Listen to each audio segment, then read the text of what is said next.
the Rambler Network.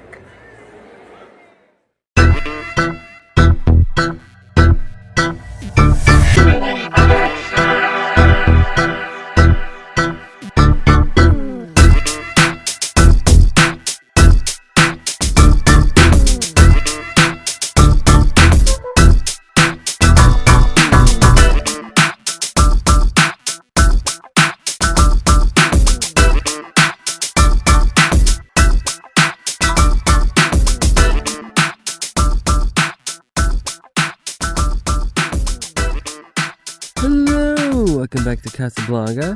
In this episode, I'm talking about Edward Scissorhands, which is a 1990 film directed by Tim Burton, written by Caroline Thompson, and starring Johnny Depp, Winona Ryder, Diane Wiest, Anthony Michael Hall, and Vincent Price.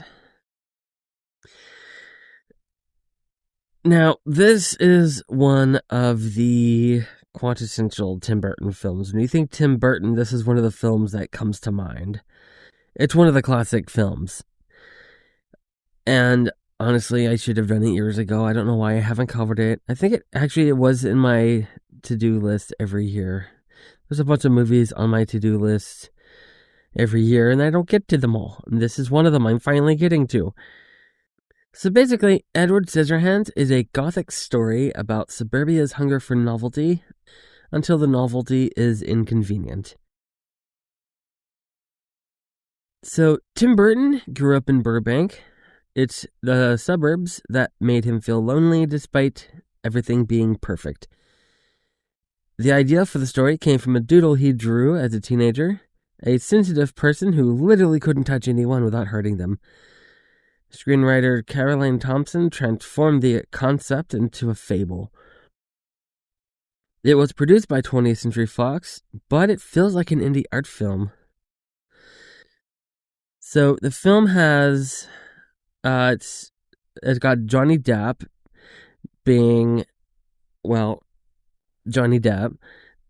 It has Vincent Price in his final film role, creating Edward, but dying before finishing him. Winona Ryder as Kim, not instantly in love, but it grows slowly and quietly. So, speaking of being quintessentially Tim Burton, this is like his world building at its finest. You got pastel suburbia versus the gothic castle. You've got Danny Elfman's score, lullaby sadness, the sound of longing. Snow as a metaphor, ice is beauty, but also danger.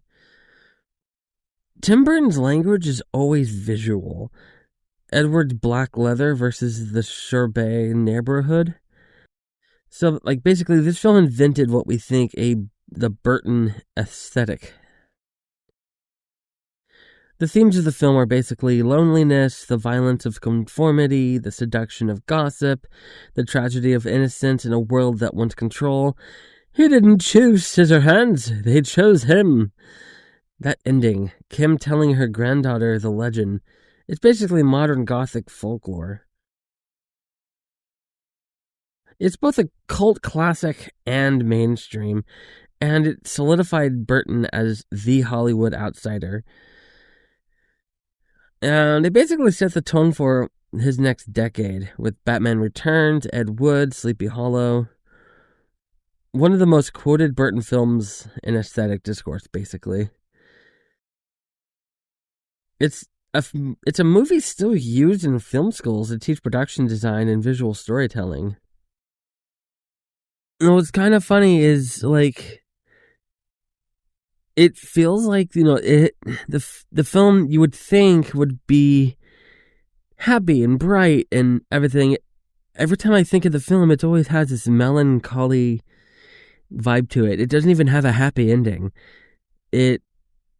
Considering, of the time, films generally had a happy ending, this film has a really sad ending.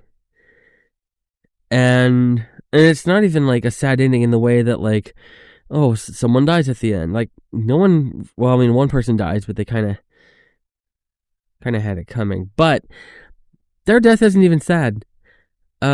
But what happened to the main character? Like, he kind of gets exiled back to the castle, and Kim basically grows old without him. She has a granddaughter, so obviously she found someone else. But like, the film just feels very melancholy. That's just how I've always felt towards it. And when I think about it, it was like the theme music is very sad sounding. And I know some people, I don't know if we're watching the same movie, but I hear people say, "Oh, it's one of the happiest movies." It's not happy. This movie is not happy. If you think this movie is happy, you're sick.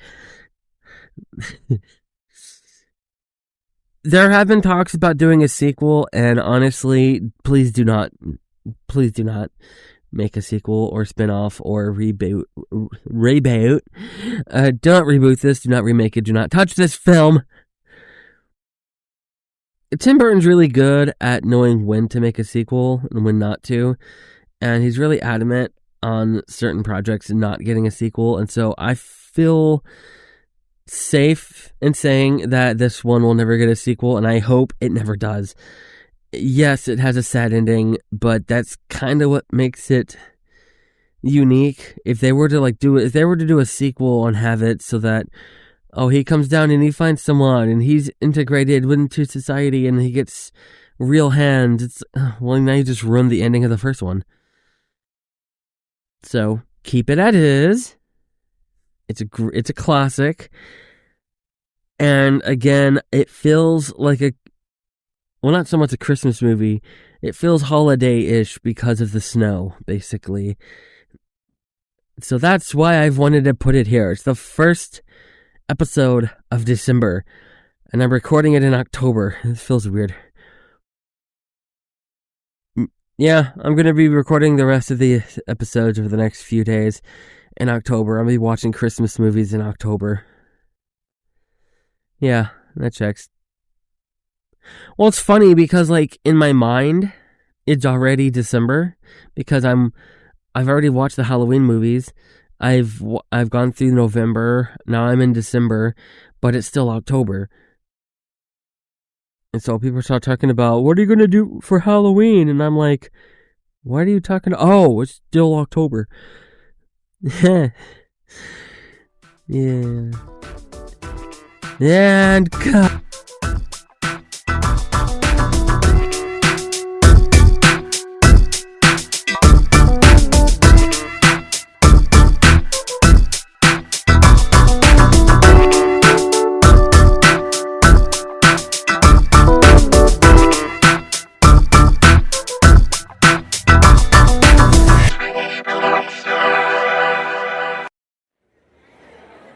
The Rambler Network.